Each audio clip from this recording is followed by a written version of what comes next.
Big Boss Malayalam season 7 live അപ്ഡേറ്റ്സിലേക്ക് പോകാം. ഇന്ന് ജയിൽവാസം നേരത്തെ ആക്കിയിരിക്കുകയാണ്. ഇപ്പോഴേ ജയിൽ വസ്ത്രങ്ങൾ കൊടുത്തിട്ട് അത് ധരിച്ച് ജയിലിൽ പ്രവേശിക്കാൻ ബിഗ് ബോസ് പറഞ്ഞിരിക്കുകയാണ്. കാരണം സാധാരണ നാളെ ഉച്ചയൊക്കെ ആവുമ്പോൾ ഉള്ള ലൈവ് എങ്ങനെയാണോ ആ രീതിയിൽ തന്നെ ആയിരിക്കുകയാണ് ലൈവ്. ഇന്നിപ്പോ ഇത്ര സമയം ആയതേ ഉള്ളൂ, ആ രീതിയിൽ ഡ്രൈ ആയിരിക്കുകയാണ്. കണ്ടന്റുകൾ ഒന്നും തന്നെ ഇല്ല.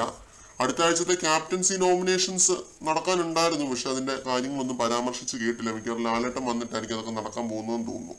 നോമിനേഷൻ പോലും കഴിഞ്ഞിട്ടില്ല കേട്ടോ, അതെന്താണെന്ന് അറിയില്ല. ഇപ്പൊ ലൈവില് ഷാനവാസും അനീഷും തമ്മിലൊരു സ്മോൾ ടോക്ക് നടക്കുന്നുണ്ടായിരുന്നു. ഞാൻ ജയിലിൽ പോകുമെന്ന് എനിക്ക് ഉറപ്പായിരുന്നു, എന്നെ ടാർഗറ്റ് ചെയ്ത് എല്ലാവരും പറഞ്ഞില്ലേ, അതുകൊണ്ട് എന്റെ കാര്യം എനിക്ക് ഉറപ്പായിരുന്നു. ആദില വന്ന് വീഴുമെന്ന് പ്രതീക്ഷിച്ചില്ല എന്ന് അനീഷ് പറയുന്നുണ്ട്. അപ്പൊ ഷാനവാസ് പറയുന്നുണ്ട്, ഞാനാണ് അതിന് തുടക്കം ഇട്ടത്, കാരണം നിങ്ങൾ തമ്മിലുള്ള പ്രശ്നങ്ങൾ അരോചകമാണ്, അത് സോൾവ് ആക്കാൻ നോക്കണമെന്ന് ഷാനവാസ് പറയുന്നുണ്ട്. ഇത് കഴിഞ്ഞ് അനീഷ് പറയുന്നുണ്ട്, ഞാനാണ് ടാസ്കിലേക്ക് കൂടുതൽ അബദ്ധങ്ങൾ കാണിച്ചത് എന്ന രീതിയിൽ പറയുന്നു. എന്തായാലും രണ്ടുപേരും ഡിസേർവിംഗ് ആണെന്ന് തന്നെയാണ് എനിക്ക് തോന്നുന്നത്. കാരണം രണ്ടുപേരുടെ ഭാഗത്തു നിന്നും തെറ്റുകൾ ഈ ആഴ്ച ഉണ്ടായിട്ടുണ്ട്, നല്ല രീതിയിൽ തന്നെയുള്ള തെറ്റുകൾ ഉണ്ടായിട്ടുണ്ട്. അനീഷ് ജ്യൂസ് ബോട്ടിലും ട്രേയും ഒക്കെ തട്ടിത്തെറിപ്പിച്ച് അതിന് മുകളിൽ ചവിട്ടിയിരുന്നു, അഗ്രഷൻ കാണിച്ചിരുന്നു.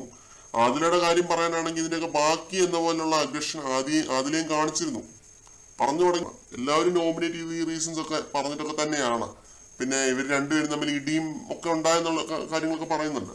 എന്തായാലും ഇവര് ജയിലിലേക്ക് ഇപ്പോ നേരത്തെ പ്രവേശിച്ചിട്ടുണ്ട്.